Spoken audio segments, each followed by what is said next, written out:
did not send classified material. I gave money to Pelosi, Reid, and Anthony Weiner. I think there's an art to all great advertising. If Ted Cruz's mouth is moving, he's lying. And I think it's an art of tone. There's an art of creativity and production, and then there's also an art of messaging. And I think those three things have to come together for something to be particularly effective without being offensive. I'm gonna take your house with eminent domain and park my limos there. Eminent domain!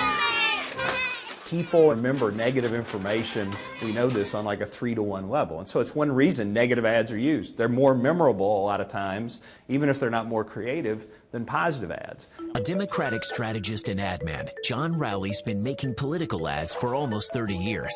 From repping candidates running for city council to the President of the United States, he's seen and tried almost everything. But their success, he says, hinges on understanding the viewers watching at home. If you studied brain science, the most powerful motivator with most people is moving away from something negative as opposed to grabbing something positive. What's going to create pain in my life versus pleasure changes human behavior. This wasn't the first negative ad, but so effective it was considered the difference maker in Lyndon Johnson's landslide victory over Barry Goldwater in 1964. It only aired once, but the threat of a nuclear holocaust had many voters scrambling, and it changed political advertising forever. Vote for President Johnson on November 3rd. A great ad has communicated its point in a couple seconds. A great commercial, you could turn the volume off and it would be crystal clear what they're trying to say in terms of their campaign messaging. Chandler hangs out with President Obama, taking people's money like it's candy. Obviously, we're using humor to cut through and capture people's attention. Boo! Ben Chandler.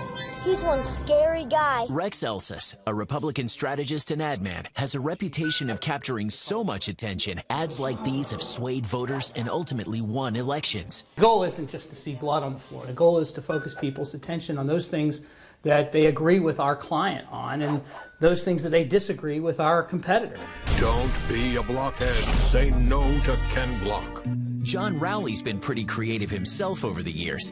Like this ad where he used the same actor who had attacked his client in a competing spot just the week before. I was paid to make that commercial, but this is from the heart. So as we were talking to this actor behind the scenes, he wanted to get paid a bunch of money to do this because he's an actor, and we actually said, no, we can't do that. We can't pay you anything because then they won't believe you. What is something you've always wanted to create or you think you could do pretty well? It's very simple. It's really to drive up the negative ratings of your opponent.